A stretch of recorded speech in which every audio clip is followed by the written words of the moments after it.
Hello and welcome to Earthquake Tip number 25. My name is Shailesh Kumar Agarwal, Executive Director of BMTPC, and I'm going to present to you all about earthquakes, its concepts, terminologies, and how to construct buildings and structures to withstand earthquake forces through 32 earthquake tips, which are authored by Professor C.V.R. Murthy, mentored by Professor Sudhir Kumar Jain, and developed by IIT Kanpur in association with Building Materials and Technology Promotion Council, that is BMTPC.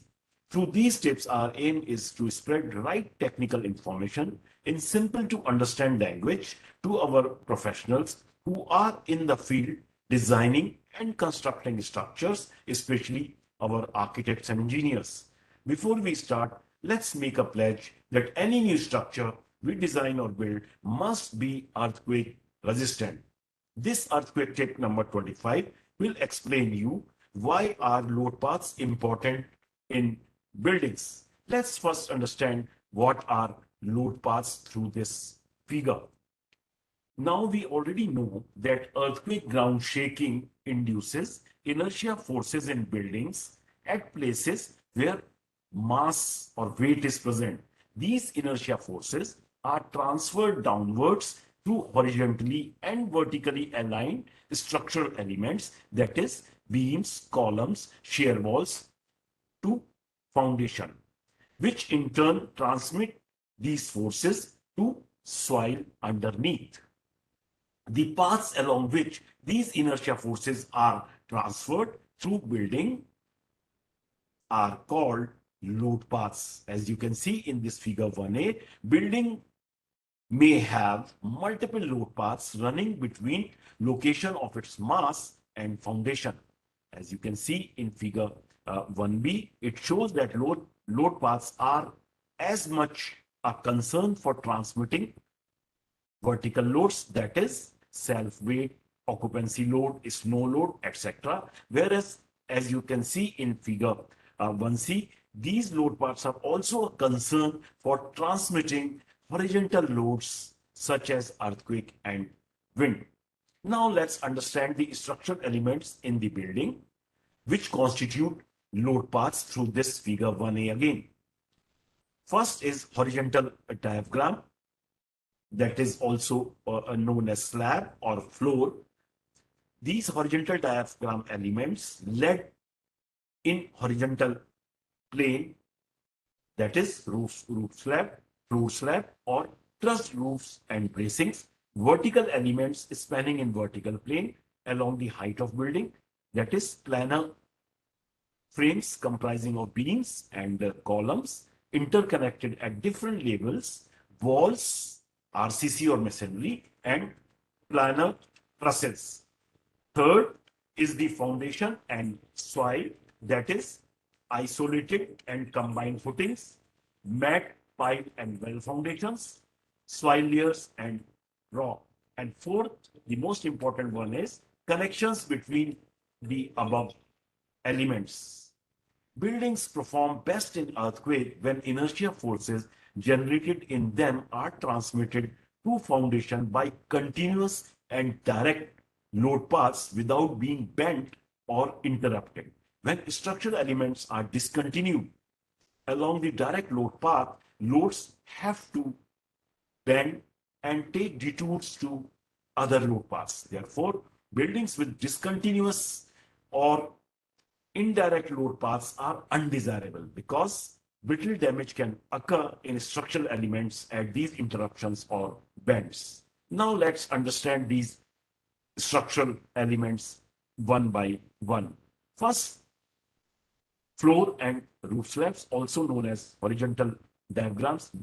They are thin, wide structural elements laid in a horizontal plane at different levels. These transfer inertia forces induced by their own masses to vertical elements on which they rest. During earthquake shaking, these horizontal diagrams act like beams in their own horizontal plane and transmit inertia forces to vertical elements such as structural walls, planar frames. As you can see in this figure, they are long in plan, means flexible in their own plane, bend and undergo undesirable stretching along one edge and shortening along the other.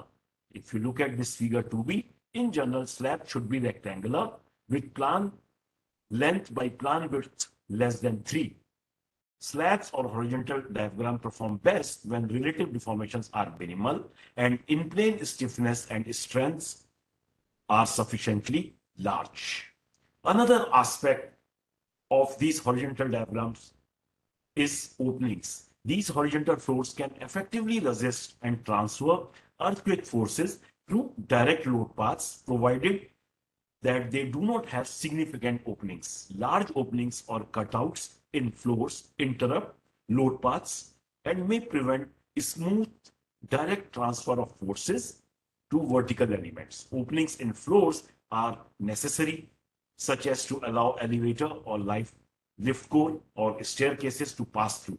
However, these should be as small as possible and as few as possible. Also, their locations should be carefully considered. The ideal locations for openings is close to the center of floor slab in plan.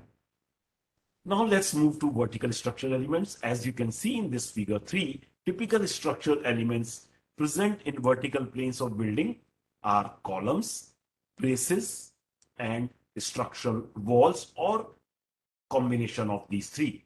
They collect gravity and horizontal and vertical earthquake inertia forces from floor diagrams at different levels and bring them down to the foundation below. There are several structural systems which can be designed and constructed for earthquake resistant buildings, such as movement resisting frame, as you see in this figure 3a, frame with braced members called braced frames, figure 3b, structural walls also called shear walls, as you can see in this figure 3c, or we can have combination of these three. Some of these systems require more advanced knowledge of design and higher quality control during construction than others, as reflected by their relative performance during earthquakes. It is seen that buildings with shear walls are easy to design and construct and generally perform better during earthquakes than buildings with moment resisting frames. Means option 3C is better than other option. Having understood the role of various structural elements for load paths, let me spell out key requirements of load paths. Earthquake performance of buildings are determined by soundness of their load paths, independent of material with which buildings are built, that is masonry or RCC or structural steel. Earthquake codes require designers to ensure presence of adequate lateral load paths in building in two horizontal plan directions. Essentially, there are four requirements of load paths. Number one, load paths must exist in all directions of buildings, as we are aware that earthquake shaking occurs in all directions, and it can be expressed as combination of shaking in one vertical and two mutually perpendicular horizontal directions. Therefore, adequate load paths needed along the vertical and two mutually perpendicular horizontal directions. Two, load geometry must be simple.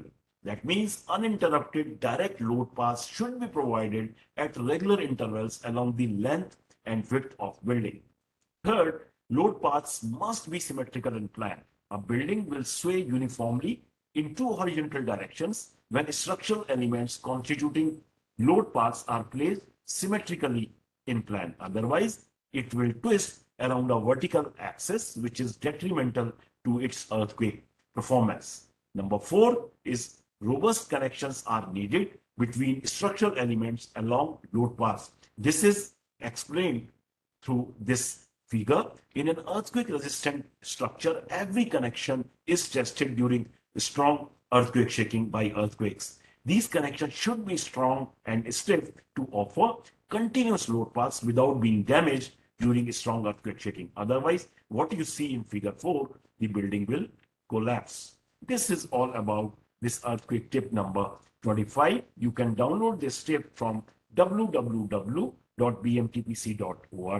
The next earthquake tip, that is tip number 26, will be on what harms load paths in buildings. Thank you.